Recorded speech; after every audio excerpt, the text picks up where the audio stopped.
Professeur, le texte que nous examinons, Fasl al-Makal d'Ibn Rushd, s'ouvre sur une affirmation audacieuse. Le philosophe soutient que la charia, la loi islamique, non seulement autorise, mais ordonne l'étude de la philosophie et des sciences de la logique. N'est-ce pas là une position radicale, voire provocatrice, à une époque où la philosophie était souvent perçue avec suspicion, voire comme une menace pour la foi ? C'est une question pertinente qui va au cœur de la thèse d'Ibn Rushd. Son argument n'est pas tant une provocation qu'une déduction logique et théologique. Il ne part pas d'une position extérieure à l'islam pour justifier la philosophie, mais il renracine la nécessité de la philosophie dans la charia elle-même. Pour lui, la charia incite explicitement à l'observation des existants, à la méditation sur la création, afin de mieux connaître le Créateur. Il cite des versets coraniques comme « Faites preuve de considération, ô vous qui êtes doués de perspicacité, fa'tabiru ya ulil absar » qu'il interprète comme un ordre direct d'utiliser la raison et la déduction logique, le qiyas aqli, pour appréhender le monde. La philosophie, dans son essence, n'est rien d'autre que cette observation méthodique et rigoureuse des existants et l'inférence de leurs fabricants. Par conséquent, loin d'être une activité marginale, elle est un impératif religieux pour quiconque souhaite réaliser la connaissance la plus parfaite de Dieu. Mais cette démarche peut mener à des conclusions qui, à première vue, semblent contredire les textes sacrés. Ibn Rushd lui-même reconnaît ce risque. Comment un penseur comme lui peut-il concilier des vérités issues de la raison philosophique avec des vérités révélées par la charia, surtout lorsque leurs interprétations littérales divergent? Ne craint-il pas de saper l'autorité du texte sacré? C'est un point crucial de son œuvre et sa réponse est d'une grande subtilité. Ibn Rushd postule que la vérité ne peut contredire la vérité. Autrement dit, si une démonstration rationnelle, issue de la philosophie, aboutit à une vérité certaine, et si un texte de la charia semble la contredire dans son sens apparent, alors ce sens apparent du texte sacré doit faire l'objet d'une interprétation allégorique, ou tawil. Il ne s'agit pas de nier le texte, mais de comprendre qu'il a plusieurs niveaux de signification. Il s'appuie sur le fait que le langage arabe, et plus spécifiquement le Coran, utilise la métaphore et l'analogie. Les juristes eux-mêmes, dit-il, pratiquent le tawil pour résoudre des contradictions apparentes dans les lois.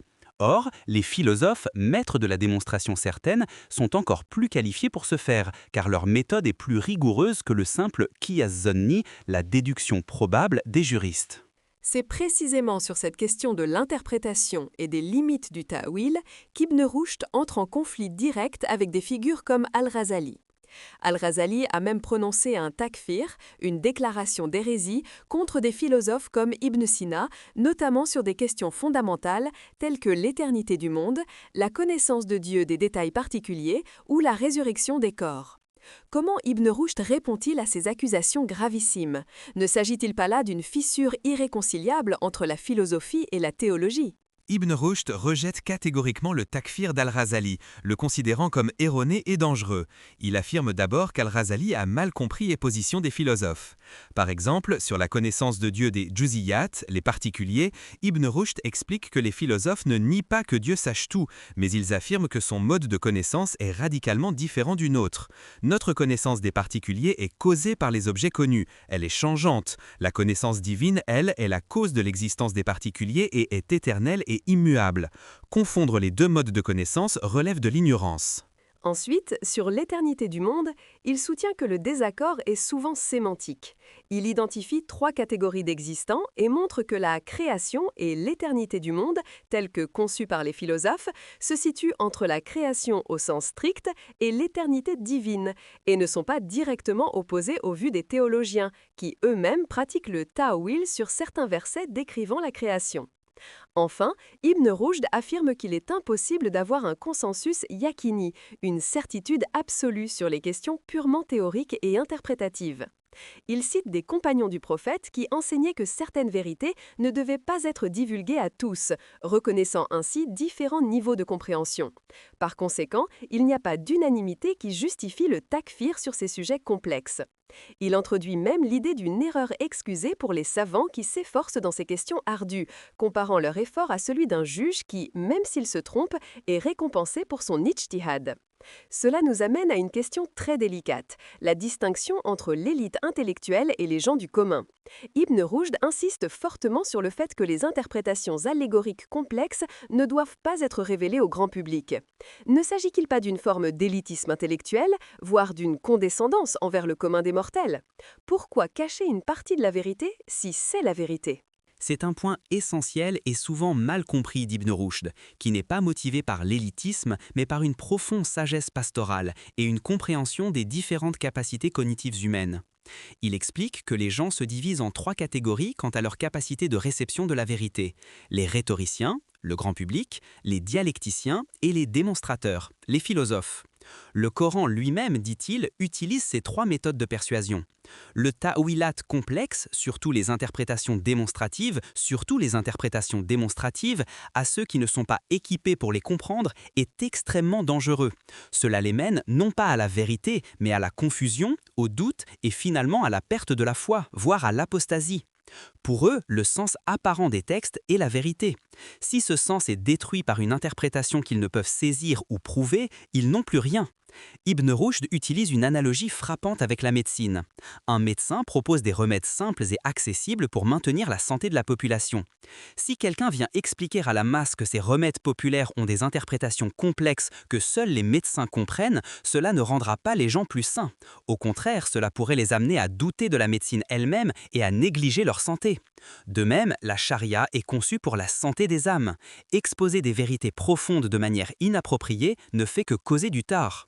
Donc, si les interprétations complexes doivent être réservées à l'élite et que la divulgation publique de ces ta'wilat est si dangereuse, quelle est alors la voie qu'Ibn Rushd propose pour harmoniser la sagesse, philosophie et la charia? Comment parvenir à une unité intellectuelle et religieuse et éviter les divisions qu'il dénonce? Sa solution est de revenir à la méthode du Coran lui-même. Le livre saint, selon Ibn Rushd, offre une sagesse qui s'adresse à tous les niveaux de l'intellect. Il présente des arguments rhétoriques pour la majorité, dialectiques pour une catégorie intermédiaire et contient les germes de la démonstration pour l'élite. La tâche des savants n'est pas de créer de nouvelles ta'wilat complexes pour le public, mais de s'en tenir aux formes d'argumentation présentes dans le Coran, qui sont les plus convaincantes et les plus fiables pour tous. Pour les Ahl al-Burhan, les philosophes, le devoir est de continuer la recherche de la vérité par la démonstration et de pratiquer le ta'wil lorsque la raison l'exige, mais en consignant ces interprétations uniquement dans des livres de philosophie, inaccessibles au commun. Le grand public, lui, doit s'en tenir au sens apparent de texte, qui est amplement suffisant pour sa foi et sa guidance morale.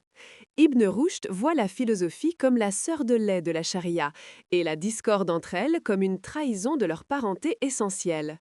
L'unité s'atteint en reconnaissant les différentes capacités cognitives, en respectant les limites de chacun et en évitant les polémiques inutiles qui détournent de l'objectif premier de la religion, la connaissance de Dieu et l'accomplissement des actions justes menant au bonheur éternel.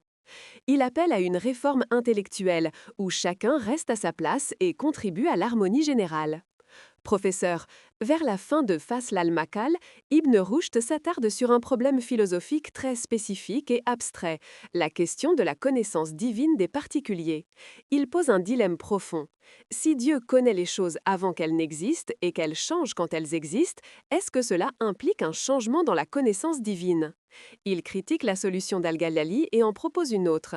Pourriez-vous nous éclairer sur l'enjeu de ce problème et sur la solution d'Ibn Rushd, souvent considérée comme l'un des sommets de sa pensée? Absolument. C'est une illustration parfaite de la capacité d'Ibn Rushd à analyser les profondeurs métaphysiques.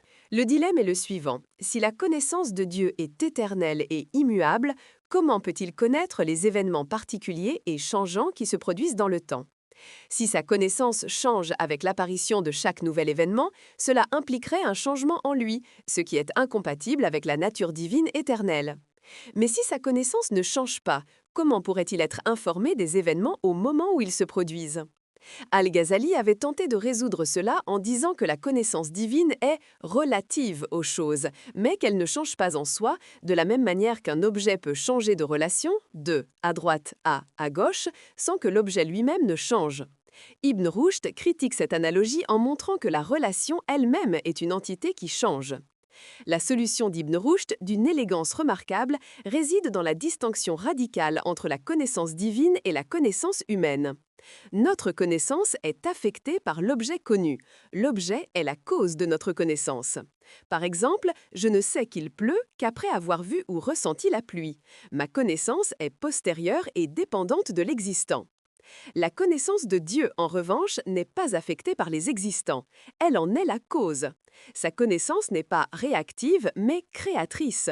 Les choses ne sont pas connues par lui parce qu'elles existent. Elles existent parce qu'il les connaît. Dès lors, le fait qu'un nouvel événement survienne ne signifie pas un changement dans sa connaissance, car sa connaissance est la source première et éternelle de cet événement, non sa conséquence. Il ne connaît pas les particuliers comme nous les connaissons, avec les conditions de temps et d'espace qui caractérisent notre perception, mais il les connaît par un mode de connaissance propre à lui, qui est au-delà du concept de particulier ou de universel tel que nous l'entendons. C'est le degré le plus élevé de tanzi, de transcendance divine.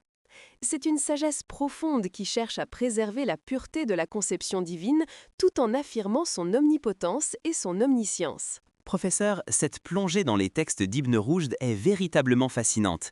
Votre analyse nous éclaire non seulement sur la pensée de ce géant intellectuel, mais aussi sur les défis éternels de la conciliation entre la raison et la foi. Pour conclure, quel message, quelle sagesse principale retiendriez-vous de Fasl al-Makal pour notre époque où les tensions entre différentes visions du monde sont toujours présentes ? Le message le plus puissant et le plus intemporel de Fasl al-Makal est, je crois, l'impératif de l'intellect et de la raison au service de la vérité, ancré dans un cadre éthique et religieux. Professeur, merci infiniment pour cette analyse profonde et éclairante. Ce fut un privilège de vous avoir pour décrypter un texte d'une telle importance et complexité. Dans notre monde polarisé, où les certitudes s'affrontent souvent de manière irréfléchie, Ibn Rushd nous enseigne la prudence intellectuelle, la tolérance face à la pluralité des compréhensions légitimes et le dialogue serein entre les disciplines, qu'elles soient religieuses ou rationnelles. Il est un plaidoyer pour l'unité par la compréhension mutuelle et le respect des diverses voies menant à la vérité, tout en gardant une distinction claire entre le discours élite et le discours public. C'est un appel à l'harmonie, à la fois intellectuelle et sociale, fondée sur la quête sincère du savoir. Professeur, merci infiniment pour cette analyse profonde et éclairante. Ce fut un privilège de vous avoir pour décrypter un texte d'une telle importance et complexité. À nos auditeurs, merci de nous avoir accompagnés dans cette discussion captivante. N'oubliez pas de vous abonner, de laisser un like et un commentaire et d'activer les notifications pour être informé de nos prochains podcasts.